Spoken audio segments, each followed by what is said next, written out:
Hello students, once again welcome you all on the second video series of your first lesson of economics, the story of Veles Palampur। बच्चों आज फिर से हम लोग दूसरी video लेकर के मैं हाजिर हूँ, जो कि आपकी इकोनॉमिक्स का फर्स्ट लेसन का जो है सेकंड वीडियो है। लास्ट डे मैंने इनिशिएट किया था फर्स्ट वीडियो और आई हैव सीन, मैंने देखा कि बहुत ज़्यादा वेव्स आपके मिल रहे थे। Thank you for waving this video. But one more thing, I am not finding it here कि ऑलमोस्ट 50-60 वेव्स आए हैं, बट सब्सक्रिप्शंस में चेंज नहीं हुआ बच्चों। ठीक है, तो पहले मेरी रिक्वेस्ट ये है कि वीडियो को आगे, जिससे मैं इसको कंटिन्यू कर सकूं। ठीक है, आप सब्सक्रिप्शन नहीं करेंगे तो आप वीडियो की नोटिफिकेशंस आपको नहीं मिलेंगे।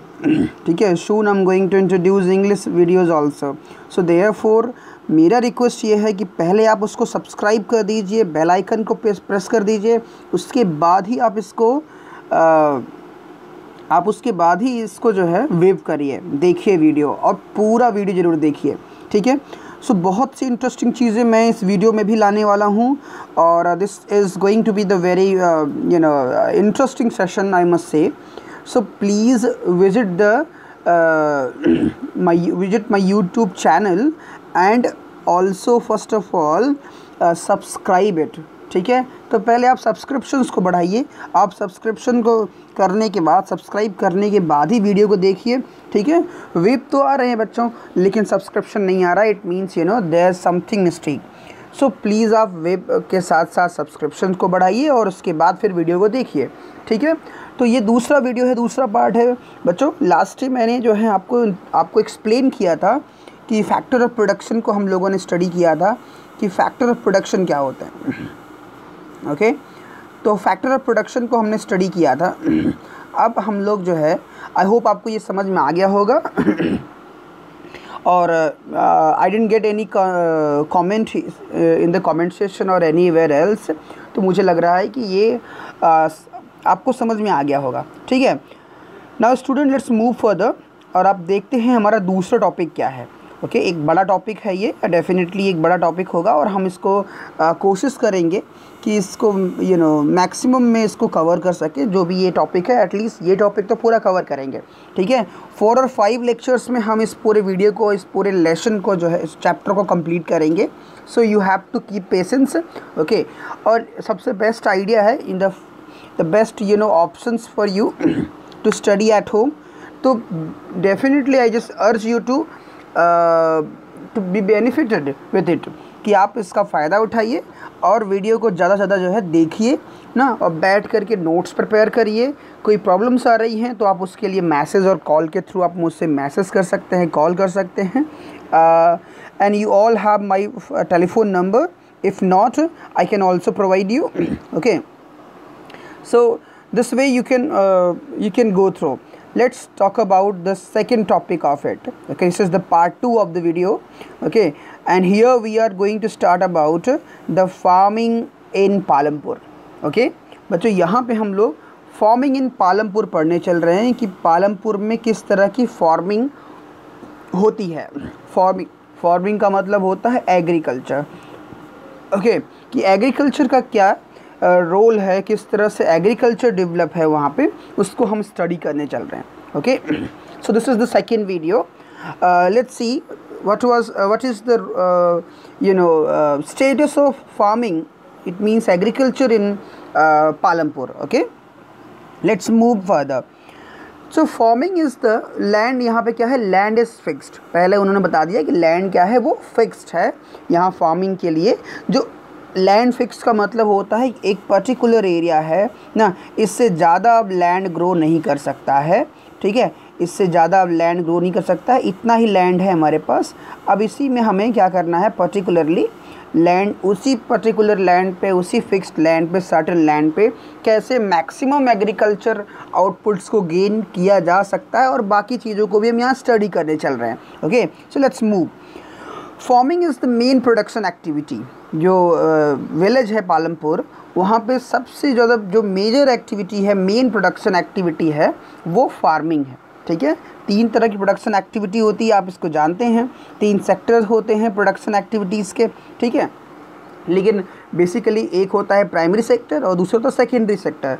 टर्सरी सेक्टर जो होता है वो कोई चीज़ प्रोड्यूस नहीं करता है, बट वो क्या करता है, वो सर्विस प्रोवाइडिंग सेक्टर होता है। ठीक है, तो ये प्राइमरी से हम बात कर रहे हैं कि जो लैंड है, फार्मिंग है, वो मेन प्रोडक्शन एक्टिविटी है पालमपुर में। 75% जो पीपल हैं उस विलेज के, वो क्या करते हैं, वो वर्किंग करते हैं। जो वर्किंग करते हैं वो क्या होते हैं, डिपेंड होते हैं फार्मिंग के ऊपर। अपनी लिवलीहुड, अपनी जीविका चलाने के लिए वो किसके ऊपर डिपेंड होते हैं, फार्मिंग के ऊपर। मीन्स 75% जो लोग हैं वो खेती करते हैं और अपनी उनका मेन ऑक्यूपेशन जो है वो एग्रीकल्चर है। वो अपनी लिवलीहुड के लिए डिपेंड होते हैं फार्मिंग के ऊपर। दे कुड बी फार्मर्स और फार्म लेबरर्स। ओके, वो फार्मर्स हो सकते हैं या फार्म लेबरर्स हैं, मतलब कि या तो वो खुद लैंड के ओनर हैं या फिर दूसरों के लैंड, दूसरे ओनर्स के लैंड पे जो है लेबरर्स का काम करते हैं, मज़दूरों वाला काम करते हैं। ठीक है, तो जो भी करते हैं वो एग्रीकल्चर पे ही डिपेंड हैं। Okay, they could be the well-being of these people is closely related to production on the farms। तो जो इनकी वेल-बीइंग है, जो इनकी बेहतरी है इन लोगों की, वो क्लोजली जुड़ी हुई है किस चीज़ से, प्रोडक्शन ऑन द फार्म। कि जैसा प्रोडक्शन होगा फार्म पे, उसी तरह का डेवलपमेंट जो है इन लोगों का, चाहे वो फार्म ओनर हो चाहे वो फार्म लेबरर हो, इनकी डेवलपमेंट ना, वो इनका वेलबींग जो है वो क्लोजली जुड़ा हुआ होता है उस फार्म पे कितना प्रोडक्शन होता है। ठीक है, but remember that there is a basic constant in raising farm production. लेकिन एक बेसिक कॉन्स्टेंट मतलब बाधा होती है, एक बहुत ही इम्पॉर्टेंट, एक फंडामेंटल एक कॉन्स्टेंट, एक बाधा जो है वो याद रखिए, वो सामने आती है, खड़ी होती है फार्म प्रोडक्शन में। ठीक है, क्योंकि फार्म प्रोडक्शन क्या होता है कि हम रोज़ तो खेत का साइज बढ़ा नहीं सकते। ठीक है, land area under cultivation is practically fixed ना। जो लैंड एरिया होता है, जैसे आपके पास कल 2 बीघे खेत थी, तो इसका मतलब ये तो नहीं है कि कल आपके पास 3 बीघे हो जाएंगी। जब तक आप खरीदेंगे नहीं तब तक लैंड तो मल्टीप्लाई होने वाला नहीं है, उसमें एडिशन तो होने वाला नहीं उसके एरिया में। तो लैंड इज़ फिक्स, जो भी आपके पास है। तो पहली बाधा ये है कि लैंड की जो साइज़ है, होल्डिंग एरिया है, वो तो फिक्स होता है। ठीक है, सो सिंस 1960 अगर आप देखें पालमपुर में, so there has been no expansion in land area, कि लैंड एरिया में कोई भी एक्सपेंशन नहीं हुआ है। ठीक है, अंडर कल्टीवेशन का अगर देखा जाए तो 1960 के बाद से लैंड एरिया में कोई भी चेंजेस नहीं हुआ है। मीन्स उन्होंने जो मैक्सिमम लैंड कल्टीवेबल लैंड होता है उस सब का इस्तेमाल कर लिया है, जिसमें फैलो लैंड होता है, वेस्ट लैंड हो गया, इसको बैडलैंड वगैरह कहते हैं, उन सब चीज़ों का इस्तेमाल वो कर चुके हैं ऑलरेडी। तो अब उनके लिए एक्सपेंशन की अब एक लिमिट हो गई है ये। तो अब वहाँ पे 1960 से वो जो एक फिक्स्ड लैंड पे जो है कल्टीवेशन कर रहे हैं, उसका एक्सपेंशन लगभग जो है समाप्त हो चुका है ना। जैसे होता नहीं है कि गांव में खेती बढ़ने केवल यही चांसेस होते हैं कि गांव के चारागाह हो गए, या फिर गांव में जो खेल के मैदान हो गए, या फिर जो गवर्नमेंट प्रॉपर्टीज़ को हम ग्राम समाज की ज़मीन कहते हैं, उन सब का एक्सपेंशन तो कितना भी हो सके ना, वो एक्सपेंशन अब हो चुका था उस गांव में, उससे ज़्यादा नहीं होने वाला था। अब by then some of the wastelands, जो मैंने भी बात की, कुछ वेस्टलैंड जो थे उसमें कुछ वेस्टलैंड जैसे कि विलेज में had been converted to cultivable land. अब वेस्टलैंड का मतलब होता है, जैसे कि आप जानते हैं डंपिंग ग्राउंड हो गया, पैस्चर्स हो गए, परमानेंट पैस्चर टाइप के जैसे लैंड होते हैं, उनको चेंज कर दिया गया, फॉरेस्ट एरिया को कवर कर दिया गया। तो फॉरेस्ट एरिया को जो है कन्वर्ट कर दिया गया। तो इस तरह से जो है वेस्टलैंड को कन्वर्ट कर क्या कर दिया उन्होंने कल्टिवेबल लैंड के रूप में कन्वर्ट कर लिया। So there exist no further scope to increase farm production. जैसा मैंने कहा कि अब फार्म प्रोडक्शन को जब कोई एक्सपेंशन पॉसिबल नहीं है इसके बाहर, ठीक है, जो फिक्स लैंड एरिया है उसका ऑप्टिमम यूटिलाइजेशन हो चुका है, तो अब उसका एक्सपेंशन पॉसिबल नहीं है, तो जब एक्सपेंशन पॉसिबल नहीं है तो उसमें इंक्रीज़ ना, जो आउटपुट है, जो येल्ड परसेंटेज है, उसमें भी इंक्रीज़ के कोई चांसेस नहीं दिखते हैं by bringing new land under cultivation. ठीक है, so no further scope to increase farm production by bringing new, अब नए लैंड ला नहीं सकते, तो अब कोई स्कोप नहीं दिख रहा है कि उसमें कुछ इंक्रीमेंट हो सकता है प्रोडक्शन आउटपुट में। ठीक है, तो ओके तो ये इस तरह से लैंड फिक्स्ड है और उसके प्रोडक्शन जो है वो भी फिक्स्ड है। ठीक है, तो इसकी हमें जानकारी यहाँ से मिलती है। आप इस चीज़ को जानते ही होंगे बच्चों कि जो एक स्टैंडर्ड यूनिट होता है मेजरिंग लैंड, वो हेक्टेयर होता है। दो in the villages you may also find land areas being discussed in local units. ठीक है, तो लैंड की जो मेजरमेंट होती है वो जो स्टैंडर्ड यूनिट होती है उसको हम हेक्टेयर कहते हैं। ठीक है, और उसके अलावा जो गांव वगैरह में मेजरिंग यूनिट होती है जिसको हम लोकली बीघा कहते हैं, ठीक है, गुंथा कहते हैं या बिस्वा कहते हैं। ठीक है, इस तरह से हम यूनिट में स्टैंडर्ड यूनिट के अलावा एक लोकल यूनिट होता है जिसमें हम लैंड को मापते हैं।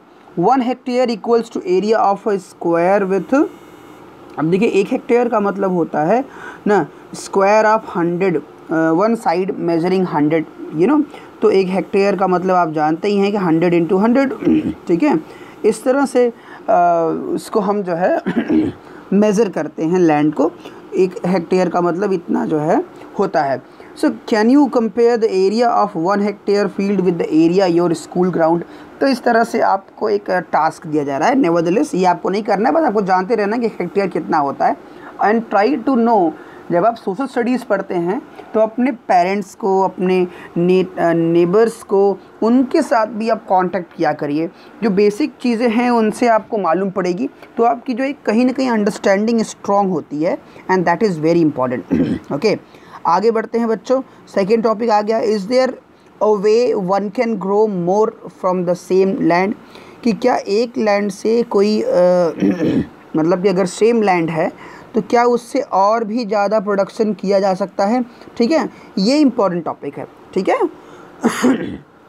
यहाँ देखते हैं in the kind of crops grown and facilities available, जिस तरह की फसलें हमारे यहाँ बोई जाती हैं, जो सुविधाएं हमारे यहाँ अवेलेबल हैं। Palampur would resemble a village of the western part of the state of Uttar Pradesh. तो पालमपुर जो है वो गांव ऑलमोस्ट रिजेंबल हो रहा है, दिखाई पड़ रहा है जैसे कि वो पश्चिमी उत्तर प्रदेश का एक गांव हो। ठीक है, तो जो कंडीशंस, जो क्रॉपिंग फैसिलिटीज़ वहाँ अवेलेबल होती है, लगभग वही पालमपुर में दिखाई पड़ रहा है। मतलब कि इसको वेस्टर्न उत्तर प्रदेश के एक गाँव आप समझ लीजिए। ठीक है, जब आप वेस्टर्न उत्तर प्रदेश की बात करते हैं तो कौन से एरियाज़ आते हैं? बेसिकली आप इसको कमेंट बॉक्स में लिख सकते हैं कि वेस्टर्न उत्तर प्रदेश, ये आपके लिए एक टास्क है। ठीक है, तो मैं बता सकता हूँ, लेकिन आप इस चीज़ को आप सर्च करेंगे कि वेस्टर्न उत्तर प्रदेश कौन सा वाला हिस्सा है, कौन से डिस्ट्रिक्ट्स आते हैं। ठीक है, पश्चिमी उत्तर प्रदेश में। So all land is cultivated in Palampur. Palampur मैंने बता दिया आपको कि पूरे लैंड पे कल्टीवेशन होता है। कोई भी लैंड आइडल मतलब कि खाली नहीं छोड़ा जाता है ना, समझ रहे हैं? मतलब कि फैलो लैंड नहीं है कोई भी ना। फैलो लैंड मतलब होती है छोड़ी गई भूमि। जैसे जिसके पास बहुत खेत होता है तो वो लोग क्या करते हैं, वो एक आध बार कुछ खेतों पे खेती नहीं करते हैं, एक आध फसल में, तो फसल चक्र में, तो उसको हम क्या कहते हैं? बेसिकली उसको हम कहते हैं फैलो लैंड ना। तो यहाँ ऐसा नहीं है, no land is left idle. So rainy season के दौरान, मतलब खरीफ जिसको अभी चल रहा है ना, खरीफ सीजन चल रहा है, तो खरीफ सीज़न के दौरान जो फार्मर्स होते हैं वो वहाँ पे क्या बोते हैं? वो ज्वार और बाजरा बोते हैं। ठीक है, अब यहाँ पे एक चीज़ और जान लीजिए कि जो हमारे यहाँ कल्टीवेशन होता है वो 2 तरह का होता है। ठीक है, कल्टीवेशन जो है बच्चों 2 तरह का होता है, उसको हम कहते हैं, एक का नाम होता है इरिगेटेड ना, एक इरिगेटेड होता है और दूसरा होता है रेन फेड। ठीक है, इरिगेटेड एंड रेन फेड करके 2 हमारे यहाँ क्या आते हैं, 2 तरह के पूरे एग्रीकल्चर जो है कल्टीवेशन दो तरह की होती है हमारे यहाँ। एक रेनफेड होता है, इरिगेटेड मतलब जहाँ सिंचाई के माध्यम से, रेनफेड मतलब होता है जहाँ बारिश वगैरह के माध्यम से होती है खेती, ठीक है। बारिश होती है तो होती है, वरना नहीं होती है। तो ये रेनफेड और इरिगेटेड लैंड हम इसको कहते हैं। तो अब आप देखिए कि जो ये वेस्टर्न उत्तर प्रदेश है ठीक है, या वेस्टर्न उत्तर प्रदेश से पालमपुर वगैरह वाला गाँव हो गया, कि यहाँ रेनी सीज़न में क्या बोते हैं, यहाँ ज्वार और बाजरा ग्रो करते हैं। क्योंकि बारिश जो है ना, जैसे जैसे आप वेस्टर्न हमारे देश के वेस्टर्न पार्ट्स में जाते हैं वैसे वैसे बारिश घटने लगती है। उत्तर प्रदेश के जो हम लोग जहाँ रहते हैं पूर्वांचल हिस्से में, वहाँ ज़्यादा बारिश होती है। जैसे जैसे वेस्ट की ओर जाओगे बारिश जो है घटती जाती है सेंटीमीटर में, ठीक है। तो घटती हुई बारिश के साथ वहाँ क्या होता है, वहाँ पे धान ही बोते हैं। तो वो क्या बोल रहे हैं, ज्वार और बाजरा। उसके पीछे एक रीज़न और होता है, क्योंकि वो लाइव स्टॉक उनके पास बहुत होता है। लाइव स्टॉक का मतलब होता है जानवर ठीक है। तो लाइव स्टॉक उनके पास, जानवर बहुत पालते हैं वो लोग, ठीक है। तो उससे क्या होता है कि these plants are used as cattle feed ना, तो वो जानवरों को खिलाने के लिए ये सब प्लांट बोते हैं। So it is followed by cultivation of potato between October and December, और अक्टूबर और दिसंबर के बीच में, ठीक है, मतलब कि लास्ट खरीफ और स्टार्टिंग जो रबी होता है उसके बीच में क्या होता है कि आलू वगैरह वो बोते हैं विंटर सीज़न जो रबी होता है सीज़न, उसमें वो गेहूँ बोते हैं ठीक है। Wheat from the wheat produced, जो वीट प्रोड्यूस करते हैं, farmers keep to enough wheat for the family, उसमें किसान क्या करते हैं, पर्याप्त मात्रा में गेहूँ अपने लिए रख लेते हैं। इसके अलावा कंजप्शन के अलावा जो सरप्लस होता है, जो अतिरिक्त वाला अनाज होता है, उसको वो क्या करते हैं, वो मार्केट है जो रायगंज मार्केट है, वहाँ पे ले जा कर के वो बेच देते हैं, ठीक है इसका मतलब कि वो केवल सब्सिस्टेंस फार्मिंग नहीं करते हैं, वो केवल पेट भरने वाली खेती नहीं करते हैं, बल्कि वो उससे अर्न भी करते हैं। इसका मतलब ये उनके लिए, ठीक है, कमर्शियल फार्मिंग भी हो जाती है ठीक है।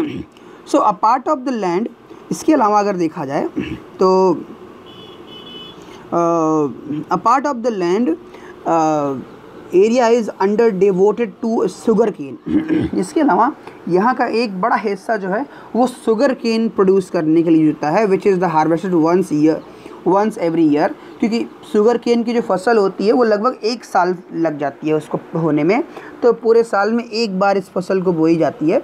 शुगर केन वहाँ पे होता है, sugar in its raw form, और एज उसको रॉ फॉर्म में भी शुगर केन बेचते हैं, या फिर जैगरी के रूप में, गुड़ के रूप में बेच देते हैं ना। वो ट्रेडर्स जो हैं शाहपुर के, उनको वो सेल कर देते हैं, चाहे तो वो सीधे गन्ने के रूप में या फिर गुड़ बना करके जैगरी के रूप में ओके। इसके अलावा the main reason why farmers are able to grow 3 different crops in a year in Palampur is due to well developed system of irrigation, ठीक है। अब आप देखिए कि यहाँ पे 3 क्रॉप सीज़न या 3 साइकिल जो है, 3 साइकिल ऑफ क्रॉप यहाँ पे होता है, ठीक है। उसका कारण क्या होता है ना, उसका कारण उनके यहाँ वेल डिवेलप्ड क्या होता है, सिस्टम ऑफ इरिगेशन की वजह से है, ठीक है। वहाँ पे इरिगेशन बहुत बेहतर है, नहरों का जाल बिछा हुआ है, बारिश भले नहीं होता है लेकिन वहाँ पे सिंचाई से खेती होती है। तो आप उसको क्या बोलेंगे, इरिगेटेड कल्टीवेटेड एरिया बोलेंगे, इरिगेटेड कल्टीवेशन एरिया बोलेंगे, ठीक है, जहाँ इरिगेशन बहुत पर्याप्त मात्रा में होता है। तो स्टूडेंट इस तरीके से वो क्या करते हैं कि वो इरिगेशन बेहतर होने से वहाँ पे 3 क्रॉप, मतलब रबी, इसके अलावा जो है खरीफ, और इसके साथ साथ वो गन्ना वगैरह ना, एक अलग तरीके से क्रॉप को पूरा 3 क्रॉप सीज़न को वो इन्जॉय कर लेते हैं, ठीक है।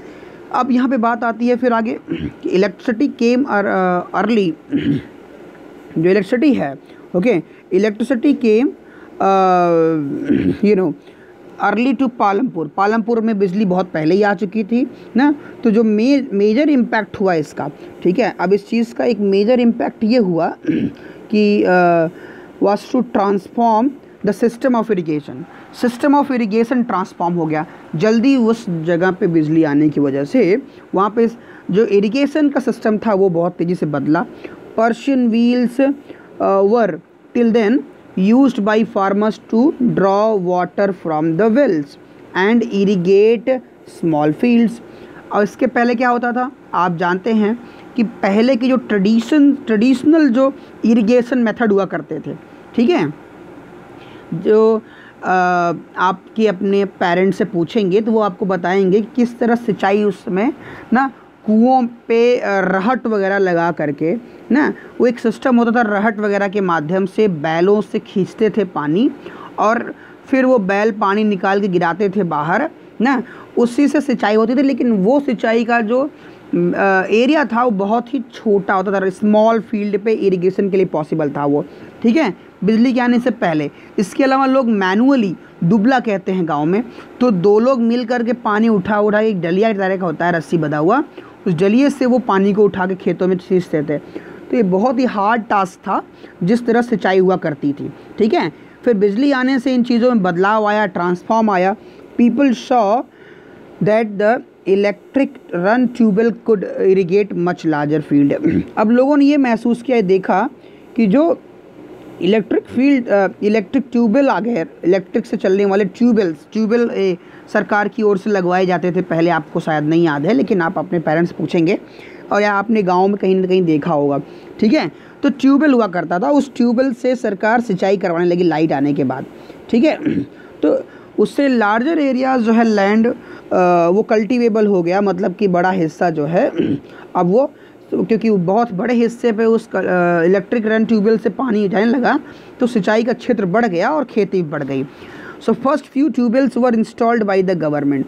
शुरुआत में ट्यूबवेल सरकार लगवाती थी, ठीक है, लेकिन फिर धीरे धीरे जैसे जैसे लोगों का एक्सपेंशन, अब सिंचाई अधिक मिलने से लोग खेती बढ़ने लगी तो लोगों ने क्या किया, लोगों ने अब खुद से ना, however farmers started setting up private tube wells, लोगों ने अपना प्राइवेट ट्यूबवेल लगाना शुरू कर दिया, ठीक है। Private tubewell in the sense जो पंपिंग सेट वगैरह होता है गांव में, बहुत से लोग लगवाए होंगे, समर्सिबल नहीं, पंपिंग सेट। तो पंपिंग सेट जो है बोरिंग वगैरह करवा करके लोग अपने खेतों के पास लगवाने लगे और बड़ी मात्रा में, ठीक है, और दूर तक अपने सारे खेत जहाँ तक पानी नहीं पहुँचा था नहर वगैरह का, वहाँ भी वो खेती करने लगे, मतलब कि कल्टीवेबल एरिया एक्सपेंड हो गया। सो उसका परिणाम क्या हुआ कि by mid 1970s the entire cultivated area of 200 hectare was irrigated. इसका मतलब ये हुआ कि पूरा 200 हेक्टेयर जो भी लैंड था पालमपुर में, उस पूरे लैंड पे सिंचाई जो है पहुंच गई, पॉसिबल हो गई, और वहाँ पूरे पे जो है खेती होना शुरू हो गया, ठीक है।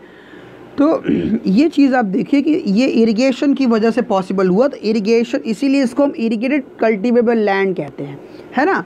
इसके अलावा जहाँ पानी नहीं पहुँचता है, अगर आप देखें कि जो टोटल कल्टीवेबल एरिया है देश का, ठीक है, उसमें से 40% ऐसे क्षेत्र हैं, 40% ऐसे क्षेत्र हैं, ठीक है, इज़ इरिगेटेड इवन टुडे, आज भी सिंचाई से होता है। बाकी बचे हुए जो रिमेनिंग एरियाज़ हैं, ठीक है, वो लोग लार्जली क्या होते हैं, डिपेंड होते हैं रेनफॉल पे, तो हम इसीलिए उसको रेनफेड फार्मिंग कहते हैं, ठीक है बच्चों। तो ये समस्याएं देश के सामने, क्योंकि प्लेटूज़ हैं, नहर नहीं पहुंच सकता, ठीक है, इसके अलावा स्लोप्स ऑफ माउंटेन्स हैं, इसके अलावा डिज़र्ट हैं ना, तो ऐसे एरियाज़ में नहर पॉसिबल नहीं है, इरिगेशन कुछ फिजिकल कॉन्स्टेंट की वजह से पॉसिबल नहीं है, तो वो रेनफेड वहाँ पे, इसीलिए हमारे देश में रेनफेड क्रॉपिंग होती है, बारिश के सीज़न में होती है, बाकी सीज़न में जहाँ पानी की आवश्यकता कम होती है ऐसी फसल बोते हैं या तो खेत को खाली रखते हैं, फैलो रखते हैं, ठीक है। तो ये चीज़ आप देखिए, आगे समझिए। To grow more than one crop on a piece of land. अब यहाँ जो हम लोग टॉपिक पढ़ रहे थे कि क्या is there a way one can grow more from the same land, कि क्या एक ही लैंड से और अधिक फसल पैदा की जा सकती है। तो अब इसका ये है कि to grow more than one crop, अब एक से अधिक फसल पैदा करने के लिए, ठीक है, एक से अधिक क्रॉप पैदा करने के लिए एक पीस ऑफ लैंड पे during a year is known as multiple cropping, ठीक है। मतलब जब आप एक ही खेत पे, आपके पास सीमित खेत है, आपको ज़्यादा पैदावार चाहिए, ठीक है, तो आप क्या करते हैं, आप रबी सीज़न यूज़ करते हैं, ठीक है, इसके अलावा आप खरीफ यूज़ करते हैं, ठीक है, फिर उसके बाद आप जायद यूज़ करते हैं। तो ये तीनों जो बैक टू बैक आप साइकिल यूज़ करते हैं क्रॉपिंग का, इसी को कहा जाता है मल्टीपल क्रॉपिंग, ठीक है, ये टॉपिक याद रखेंगे, क्वेश्चन बनता है मल्टीपल क्रॉपिंग क्या होता है। To grow a more than one crop on a piece of land during a year, more than one means rabi और खरीफ कर सकते हैं या फिर हम तीनों कर सकते हैं, तो इसको हम कहते हैं multiple cropping. Is that clear? तो मल्टीपल क्रॉपिंग इसको कहते हैं स्टूडेंट्स, तो मल्टीपल क्रॉपिंग होना चाहिए। सो इट इज़, अब मल्टीपल क्रॉपिंग के लिए क्या चाहिए आपको? अब जैसे आप खरीफ क्रॉप तो बोलेंगे क्योंकि बारिश हो रही है ना, लेकिन जब बारिश चली गई तो रबी कैसे होगा और जायद फसलें कैसे होंगी, ठीक है। तो इसलिए अब यहाँ पे ध्यान देने की ज़रूरत है कि आपको सिंचाई चाहिए, इरिगेशन चाहिए, इरिगेशन पॉसिबल हो, ठीक है। So it is the most common way increasing production on a given piece of land, ठीक है। तो प्रोडक्शन को बढ़ाने का सबसे कॉमन तरीका है कि हम मल्टीपल क्रॉपिंग करें, ठीक है। इस क्वेश्चन का पहला आंसर कि हम मल्टीपल क्रॉपिंग करें, हम एक खेत में कई फसल बोएं, ठीक है। All farmers in Palampur grow at least 2 main crops, पूरे पालमपुर गांव में कम से कम 2 मेन क्रॉप बोई जाती है ना। Potato as the third crop in the past 15 और 20 ईयर्स, और इसके साथ साथ एक दूसरी फसल ना पोटैटो ना, वो लोग एक मिड क्रॉप के रूप में पोटैटो बोते हैं, एक तीसरी क्रॉप। तो ये देखिए कि लैंड का मैक्सिमम यूटिलाइजेशन किया जा रहा है कि खेतों को खाली न छोड़ा जाए, ठीक है। तो ये एक मेथड है जिससे हम एक सीमित खेत के ऊपर अधिक से अधिक फसल पैदा कर सकते हैं, अधिक से अधिक प्रॉफिट कमा सकते हैं। अब उसके बाद बात आती है बच्चों, ये आप देख सकते हैं यहाँ पे एक टेबल दिया हुआ है, ये टोटल कल्टीवेबल एरिया को दिखा रहा है ईयर बाय ईयर। 1950-51 में 129 hectare million hectare cultivable area था, और 2014-15 में प्रोविजनल अगर हम आंकड़े देखें तो 155 million hectare cultivable land, means cultivable land में एक्सपेंशन हुआ है, ठीक है, बढ़ोतरी हो रही है। जो भी ऐसे क्षेत्र हैं उनको हम कल्टीवेबल लैंड बदल रहे हैं, वेस्ट लैंड, फैलो लैंड, ठीक है। इसके अलावा जो है जो फॉरेस्ट कवर है उनको घटा के भी हम क्या कर रहे हैं, कल्टीवेबल एरिया बढ़ा रहे हैं, ठीक है। क्योंकि हमारी पॉपुलेशन बहुत तेज़ बढ़ रही है, तो हमारी ज़रूरतों को मीट करने के लिए हमें ऐसा करना पड़ता है, ठीक है। फर्दर आगे देखते हैं। अब यहाँ पे कुछ क्वेश्चंस यहाँ से बन रहे हैं बच्चों, इसको आप ज़रूर एक बार ट्राई करिए प्रैक्टिस करने का। Is it important to increase the area under irrigation? क्या इरिगेशन एरिया को बढ़ाने की आवश्यकता है, ठीक है, या महत्वपूर्ण है इरिगेशन बढ़ाना? क्यों इम्पॉर्टेंट है, इसका आंसर आपको देना है, ठीक है। आपको ये समझ में आ ही गया होगा कि इम्पॉर्टेंट क्यों है अंडर इरिगेशन एरिया को बढ़ाना, ठीक है। फिर दूसरा क्वेश्चन इस तरह से आता है, ये एक ही क्वेश्चन है फिलहाल। You have read about the crop grown in Palampur ना, तो ये एक टेबल दिया हुआ, ये टास्क आप करिए चाहे ना करिए। आगे देखते हैं। You have seen that one way of increasing production from the same land, आपने देखा कि एक तरीका होता है, मतलब कि one way of increasing production from the same land, कि प्रोडक्शन जो है एक लैंड से सीमित क्षेत्र से अधिक प्रोडक्शन करने के लिए क्या करना पड़ता है, एक रास्ता होता है मल्टीपल क्रॉपिंग का ना। इसके अलावा जो दूसरा रास्ता हो सकता है, the other way is to use modern farming method. अब इसके अलावा दूसरा रास्ता क्या होता है, मॉडर्न फार्मिंग मेथड को यूज़ किया जाए। अगर आप क्रॉपिंग करें, जैसे कि आप जानते हैं ना इज़राइल वगैरह, इज़राइल नाम का एक देश है जिसको हम हिंदी में इज़राइल कहते हैं। सो इज़राइल जैसे देश जो हैं जहाँ पे उनके पास जो क्रॉपिंग एरिया है ना, कल्टीवेबल एरिया बहुत ही सीमित है, ठीक है, पूरा डेजर्ट है, वो डेजर्ट है और समुद्र से घिरे हैं, चारों तरफ लैंडलॉक्ड सीज से घिरे हुए हैं वो, ठीक है। अब उनके यहाँ भी फिर भी वो अपनी ज़रूरत का पूरा गेहूँ वगैरह, इनफैक्ट धान भी उगा लेते हैं। कैसे उगा लेते हैं? बिकॉज दे हैव टेक्नोलॉजी ना, वो सीड हाइब्रिडाइज सीड का यूज़ करते हैं, और इसके अलावा pesticide, insecticides, fertilisers, chemical fertilisers बढ़िया मात्रा में यूज़ करके, और modern technique of cultivation use करके वो अपनी लैंड से, मतलब कि बंजर ज़मीन से भी खूब पैदावार कर लेते हैं। It means modern agriculture inputs की आवश्यकता होगी, मॉडर्न फार्मिंग मेथड की ज़रूरत होती है। दूसरा ये तरीका है और अधिक से अधिक फसल पैदा करने के लिए ये क्वेश्चन बनता है। अब देखिए, yield is measured as crop produced on a given piece of land during a single season। अब आप देखें yield मतलब होता है पर हेक्टेयर प्रोडक्टिविटी ना। लोग कहते हैं ना पर हेक्टेयर प्रोडक्टिविटी कितनी है, तो ये किससे मेजर होती है? It is measured as crop produced on a given piece of land. एक गिवन पीस ऑफ लैंड पे कितनी क्रॉप एक सिंगल सीजन में प्रोड्यूस होती है, उसको हम येल्ड पर हेक्टेयर कहते हैं। सो टिल द मिड 1960, अगर आप देखिए मिड 1960 के पहले तक, ठीक है, the seeds used in cultivation were traditional ones with relatively low yields. ठीक है, 1960 के पहले तक जो हमारा एग्रीकल्चर प्रोडक्शन था वो बहुत ही मीन था। ठीक है, बहुत ही छोटा, बहुत ही कम हुआ करता था। रीज़न क्या थे? हम ट्रेडिशनली, ठीक है, क्रॉपिंग करते थे। हमारी एक पारंपरिक मेथड था फसल बोने का। ठीक है, हम न तो हम सीड को हाइब्रिडाइज करते थे, न ही हम जो है केमिकल फर्टिलाइजर्स का यूज़ करते थे, ना पेस्टिसाइड का, क्रॉप को कीड़ों से बचाने के लिए ना तो पेस्टिसाइड और ना ही इंसेक्टिसाइड का यूज़ करते थे। ठीक है, तो वो जो ट्रेडिशनल कंटेम्प्रेरी मेथड था उस दौरान, उसकी वजह से फसल जो पर हेक्टेयर, ठीक है ना, प्रोडक्शन पर हेक्टेयर जो हुआ करता था वो बहुत ही कम हुआ करता था, बहुत ही लो हुआ करता था। ठीक है, अब इसकी वजह से क्या होता था कि प्रोडक्शन कम होने से जो फील्ड कहीं ना कहीं जो हमारी ज़रूरत थी उसको हमारा क्रॉपिंग एरिया सेटिस्फाई नहीं कर पाता था। ठीक है, तो ट्रेडिशनल सीड्स क्या होते थे, उनकी पैदावार बहुत कम होती थी, नीडेड लेस इरिगेशन, और बहुत कम सिंचाई में उनकी फसलें हुआ करती थी वो। ठीक है, और आप जानते भी हैं कि 1960s और उसके आसपास के दौर में आपको याद होगा हमारे यहाँ फसलों की उत्पादन बहुत कम होती थी। जब लाल बहादुर शास्त्री जी प्रधानमंत्री बने, ठीक है, उनके समय में एक बहुत बड़ा फेमाइन आया, एक बहुत बड़ा अकाल पड़ा, और उस अकाल की वजह से क्या हुआ कि उनके यहाँ ना पूरे देश में गेहूं की कमी हो गई, फसल की खाने के लिए राशन नहीं रह गया। तो ये तक नौबत आ गई थी। प्रधानमंत्री शास्त्री जी ने, उन्होंने देश से एक आह्वान किया, प्रार्थना किया कि सब लोग केवल एक टाइम खाया करें। ठीक है, तो ये तक भी नौबत आई थी।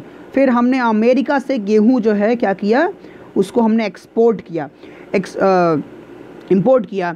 ठीक है, तो अब इंपोर्ट करने के बाद अमेरिका ने, उस समय अमेरिका से हमारी अच्छी चलती नहीं थी, अमेरिका ने जो जानवरों को खिलाने वाला गेहूं होता है वो गेहूं हमें भेज दिया था।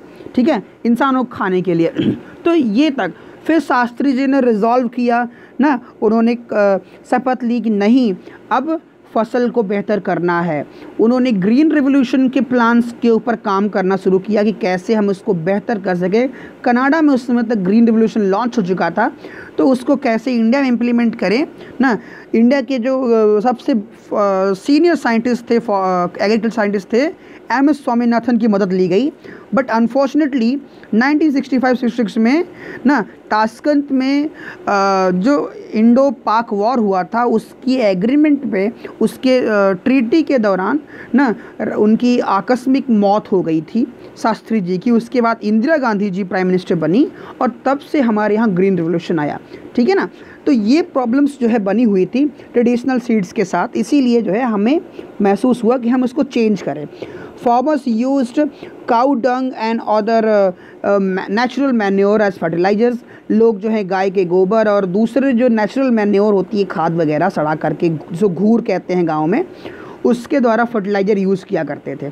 ठीक है, जितना भी all these were readily available with the farmers who did not have two by them. ठीक है, तो ये सब जो हैं हमेशा रेडली अवेलेबल हुआ करता था किसानों के पास में ना, जो ख़रीद नहीं पाते थे या ख़रीद नहीं सकते थे कोई चीज़, उनके लिए वो अवेलेबल होता था। Okay, so Green Revolution in 1960s, late 1960s, introduced the Indian farmers to cultivation of wheat and rice using high yielding varieties. इसको HYV कहते हैं। ठीक है, High Yielding Variety of Seed। ठीक है, तो क्या हुआ कि जब ग्रीन रेवोल्यूशन 1960s के लास्ट तक इंट्रोड्यूस हुआ, ठीक है, तो हमारे देश में ग्रीन रेवोल्यूशन के फादर MS स्वामीनाथन को कहा जाता है। ठीक है ना, तो जब इसकी शुरुआत हुई, इसको लॉन्च किया गया, तो उसमें क्या हुआ कि फार्मर्स ने जो है HYV सीड का जो ट्रेडिशनल सीड थे उसकी जगह पे HYV सीड्स इस्तेमाल होने लगा। Compare to traditional seeds, the HYV seeds promise to produce much greater amount of grain, okay, on a single plant. एक सिंगल प्लांट से ही, जैसे एक प्लांट में जो बालियाँ लगती थी गेहूँ की, अगर वो 2 लग रही हैं तो HYV सीड से 4-5 जो है बालियाँ गेहूँ की लगने लगी। तो उससे क्या हुआ कि मैक्सिमम प्रोडक्शन जो है बढ़ने लगा। सिंगल प्लांट से जो है ग्रेटर अमाउंट में ग्रेन पैदा होने लगा उससे, और उसका परिणाम क्या हुआ, same piece of land would now produce for larger quantities of food grains ना। अब ये था कि जो पहले हम जितना भी हम गेहूँ और धान प्रोड्यूस करते थे, उसकी तुलना में कई गुना, 4-5 गुना ज़्यादा जो है, इनफैक्ट कहीं कहीं पे 9 गुने जो हैं, 9x ज़्यादा जो है प्रोडक्शन होने लगा। ठीक है, तो ये जो प्रोडक्शन थे 4 to 9x जो है, इससे बाढ़ आ गई हमारे देश में ना। जो एग्रीकल्चर आउटपुट्स में बहुत ज़्यादा जो है फ्लड आ गया, बहुत एग्रीकल्चर प्रोड्यूस हुआ हमारे देश में। ठीक है, सो HYV seeds however needed plenty of water, लेकिन HYV सीड्स को बहुत ज़्यादा पानी चाहिए होता है। ठीक है, ज़्यादा पानी चाहिए होता है। इसके अलावा केमिकल फर्टिलाइज़र्स की बहुत ज़रूरत होती है। ठीक है, तो इस तरीके से जो है केमिकल फर्टिलाइज़र्स की ज़रूरत होती है और पेस्टिसाइड्स की ज़रूरत होती है टू प्रोड्यूस बेस्ट रिजल्ट ना। तो ज़्यादा सिंचाई, ज़्यादा फर्टिलाइज़र, ज़्यादा पेस्टिसाइड, इंसेक्टिसाइड, इन सब की आवश्यकता होती है ना पर हेक्टेयर यील्ड्स को बढ़ाने के लिए। So higher yields were possible only from a combination of HYV seeds. तो ये जो हायर यील्ड्स था, मतलब पर हेक्टेयर ज़्यादा उत्पादन करना था, तो HYV सीड्स की ज़रूरत पड़ी। इरिगेशन बढ़ाने की, केमिकल फर्टिलाइजर्स, पेस्टिसाइड, इन सब की आवश्यकता महसूस हुई कि इनको साथ में लाया जाए। So farmers of Punjab, Haryana and western Uttar Pradesh were the first to try out the modern farming methods in India. ठीक है, तो ये जो क्षेत्र थे, ये पहले इन्होंने ट्राई किया ना। पहले ऐसे क्षेत्र थे जिन्होंने ट्राई किया जो है, या जहाँ पे जो है मॉडर्न फार्मिंग मेथड्स को ट्राई किया गया। ठीक है, तो farmer in these region set up tubewells for irrigation. यहाँ के लोगों ने ट्यूबवेल इंस्टॉल किया इरिगेशन के लिए। Made use of HYV seeds और हाइब्रिडाइज सीड्स का इस्तेमाल किया। केमिकल फर्टिलाइजर्स और इसके अलावा पेस्टिसाइड्स फार्मिंग में यूज़ किया ना। So some of them bought farm machineries. कुछ लोगों ने अपनी फार्म मशीनरीज ख़रीद के ले आए, इनफैक्ट जिसको हम ट्रैक्टर कहते हैं। ठीक है, और कल्टीवेटर्स हो गए और तमाम ऐसी मशीनरीज थी, थ्रेशर, बहुत तरह की चीज़ें सब ले करके आए, like tractor and threshers which made ploughing and harvesting faster, जिससे ना खेत जोतना और फसलों को जो है जल्दी हार्वेस्ट करना आसान हो गया। ठीक है, they were rewarded with high yields of wheat, और इससे हाई यील्ड्स ऑफ वीट जो है उन्हें मिला, बहुत ज़्यादा मात्रा में उनको कई गुना ज़्यादा क्रॉप उनको हासिल हुई। Okay, so in Palampur the yield of wheat, okay, Palampur में the yield of wheat grown from traditional varieties was 1300 kilogram per hectare. ठीक है, जो ट्रेडिशनल वेराइटीज़ से 1300 किलोग्राम पर हेक्टेयर प्रोड्यूस होता था। ठीक है, विथ HYV सीड्स, और जब हमने HYV सीड यूज़ करना शुरू किया, ठीक है, तो वही यील्ड 3200 किलोग्राम पर हेक्टेयर हो गया, मतलब 3200 किलोग्राम जो है पर हेक्टेयर प्रोडक्शन होने लगा। ठीक है ना, तो इस तरह से आप देख सकते हैं कि किस तरह से फसलों का पैदावार बढ़ गया। There was a large increase in the production of wheat. गेहूँ की पैदावार में बहुत ज़्यादा इंक्रीज़ हुआ। Farmers now had greater amounts of surplus. अब गेहूँ की जो है फार्मर्स के पास ज़्यादा सरप्लस हो गई। ठीक है, तो इस तरह से जो है पैदावार बढ़ा। अब उसके बाद सो मॉडर्न फार्मिंग मेथड जो है वो इनकी वजह से, ये आप देख सकते हैं 2 मेथड हम लोगों ने पढ़ा यहाँ पे कि फार्मिंग की 2 मेथड्स थी। ठीक है, एक तो आपने देखा कि जो पहला वाला था ना, जहाँ पे हम कह सकते हैं इरिगेटेड एरिया को बढ़ा करके ना हम कल्टीवेशन को पॉसिबल कर सकते थे, और दूसरा ये था कि हम मॉडर्न फार्मिंग मेथड्स को यूज़ करके कर सकते हैं। तो इस 2 तरीके से हम ना सेम लैंड पे पर हेक्टेयर प्रोडक्शन को, यील्ड्स को बढ़ा सकते हैं। यहाँ से जुड़े हुए कुछ क्वेश्चन आ गए। ठीक है, आप इनके सबके आंसर्स प्लीज़ आप ट्राई करिए कि आप इनके आंसर पुटअप कर सकें। I know there is a large video, एक बड़ा वीडियो बना, यहाँ से बहुत से क्वेश्चन हैं बच्चों, ये सब ट्राई करिए। और कोई प्रॉब्लम प्रॉब्लम आ रहा है सो आप डेफिनेटली मुझसे पूछिए, ठीक है ना। सो मॉडर्न फार्मिंग मेथड्स जो हैं require the farmers to start with more cash than before, why. तो ऐसे तमाम क्वेश्चंस हैं, कैसे और बढ़ गया, उनकी प्रॉफिट बढ़ गई, मोर कैश उनके हाथों में आ गया। तो ये सब चीज़ें आपके पास है, आप ट्राई कीजिए वीडियो को। आप this is what all for today. Video को बच्चों आप वॉच करिए, वॉच करने से पहले सब्सक्राइब कीजिए और ट्राई कीजिए मैक्सिमम स्प्रेड करने का, जिससे मैं और अच्छे इंटरेस्टिंग वीडियोज़ ला सकूँ। कल इसके आगे हम लोग डिस्कस करेंगे। Till then students, bye bye, enjoy yourself.